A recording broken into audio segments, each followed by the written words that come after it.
கிறிஸ்துவுக்குள் மிகவும் பிரியமானவர்களே, ஆவிக்குரிய வாழ்க்கையிலே கிறிஸ்துவைப் போல மாறுவது எவ்வாறு என்று நாம் தியானித்து வருகின்றோம். இன்றைக்கு ஆவிக்குரிய வாழ்க்கையின் வளர்ச்சிக்கு மிக முக்கியமான ஒரு உபகரணம் திருச்சபை. ஒரு திருச்சபை எப்படிப்பட்டதாக இருக்க வேண்டும்? அப்போஸ்தலர் 2 அதிகாரம் 42 வாசிக்கலாம். அவர்கள் என்ற பதம் ஆதி அப்போஸ்தலர் சபையை குறிக்கிறது. அவர்கள் அப்போஸ்தலருடைய உபதேசத்திலும் அந்யோன்யத்திலும் அப்பம் பிட்குதலிலும் ஜெபம் பண்ணிதலிலும் உறுதியாய் தரித்திருந்தார்கள். ஆதி அப்போஸ்தல சபையில் காணப்பட்ட 4 மிக முக்கியமான பண்புகள். லூக்கா இந்த அப்போஸ்தல நடவடிக்கையிலே இந்த 4 காரியங்களிலும் எவ்வாறு ஆதி அப்போஸ்தல சபைகள் உறுதியாய் தரித்திருந்தனர் என்று பல எடுத்துக்காட்டுகளை நமக்கு கொடுக்கிறார். இப்போ இந்த 4 பண்புகளை நம்ம பார்ப்போம். முதலாவது, ஒரு நல்ல திருச்சபை அப்போஸ்தலருடைய உபதேசத்தின் மேல் கட்டப்பட்டதாக இருக்கும். அப்போஸ்தலருடைய உபதேசம் என்றால் என்ன? இந்த புதிய ஏற்பாட்டை தான் நாம் அப்போஸ்தலருடைய உபதேசம் என்று அழைக்கின்றோம்.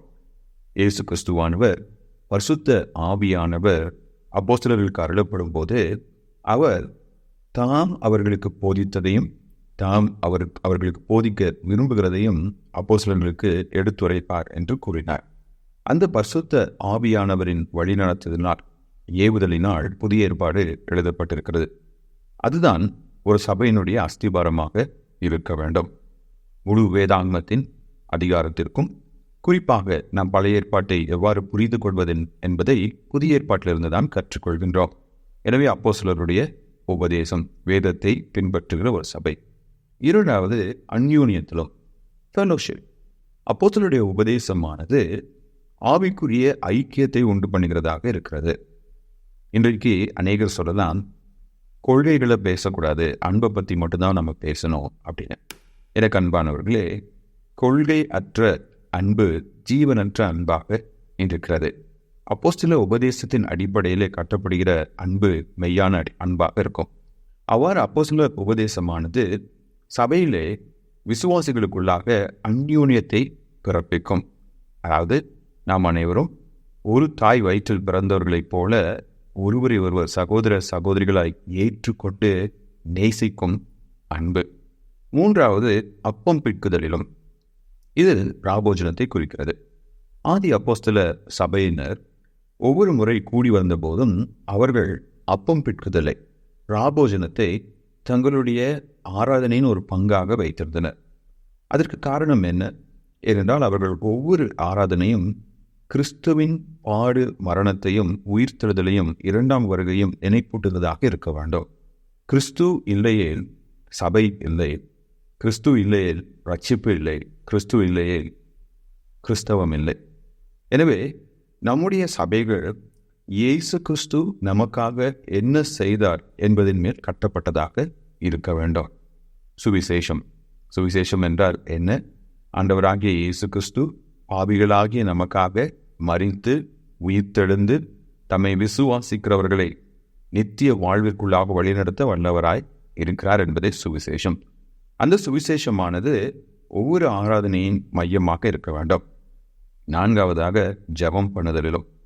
அப்போஸ்தலர் நடவடிக்கையை நீங்கள் கூர்ந்து கவனிப்பீர்கள் என்றால் ஒவ்வொரு வசனத்திலும், ஒவ்வொரு அதிகாரத்திலும் ஜெபத்தை குறித்து நாம் வாசித்து கொண்டே போகலாம்.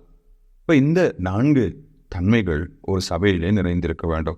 ஒரு நல்ல சபையானது வேத வசனத்தின் மேல் கட்டப்பட்டதாக, அன்பினால் ஐக்கியப்பட்டதாக, இயேசு கிறிஸ்துவின் சுவிசேஷத்தை மையமாக கொண்டு அவரை ஆராதிக்கிற ஒரு சபையாக, ஜெபத்திலே நிலைத்திருக்கிற ஒரு சபையாக இருக்க வேண்டும். ஒரு ஆவிக்குரிய ஸ்தல சபை மிக மிக முக்கியம். சபையிலே ஆவிக்குரிய வளர்ச்சிக்கு வழிவகுக்கவில்லை என்றால் விசுவாசிகளுடைய வாழ்க்கையிலே அவர்கள் ஆவிக்குரிய பிரகாரமாக கிறிஸ்துவைப் போல மாற முடியாது. இன்றைக்கு அநேக சபைகள் வேத வசனத்தின் மேல் கட்டப்படாமல் தனி மனித அனுபவங்களை மையமாக கொண்டு கட்டப்படுகிறது. சில சபைகள் பாரம்பரியத்தை மையமாக கொண்டு கட்டப்படுகிறது. எங்கள் முன்னோர்கள் எதை செஞ்சாங்க, நாங்களும் அதையே செய்வோம் என்று பாரம்பரியத்தின் மேல் கட்டப்படுகிறது. சில சபைகள் நல்ல போதனைகள் மீது கட்டப்படுகிறது.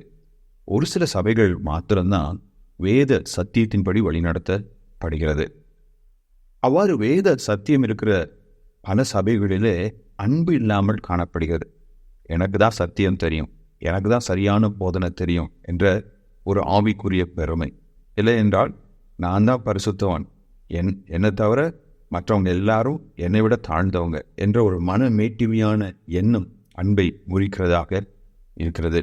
அதே போல் இன்றைய ஆராதனைகள் கிறிஸ்துவற்ற ஆராதனைகளாக மாறி வருகிறது.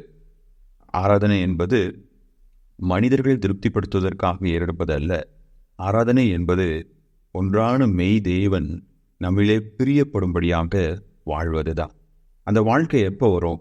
கிறிஸ்துவின் மீது கட்டப்படும் போது வரும். அதனால தான் ஒவ்வொரு ஆராதனையும் இயேசு கிறிஸ்துவின் பாடு மரணத்தையும் உயிர்த்தெழுதலையும் அவரது 2ஆம் வருகையும் நமக்கு நினைப்பூட்டி அவரை சார்ந்து வாழ நமக்கு கற்றுக்கொள்ள வேண்டும். ஜெபம் என்றால் என்ன? நான் என்னுடைய விருப்பத்தின்படி வாழாமல் என்னை கடவுளுடைய சித்தத்திற்கு அர்ப்பணிக்க உதவும் ஆவிக்குரிய ஒரு ஆயுதம்தான் ஜெபம். இந்த 4 காரியங்களை ஊக்குவிக்கிற சபையிலே நாம் ஐக்கியப்பட வேண்டும். அது நம்முடைய ஆவிக்குரிய வாழ்க்கைக்கும் வளர்ச்சிக்கும் உதவியாக இருக்கும். கர்த்தர் நம்மை ஆவிக்குரிய வாழ்க்கையிலே கட்டி எழுப்பும் நல்ல ஸ்தல சபைகளிலே நம்மை அமர்த்துவாராக. ஆமென்.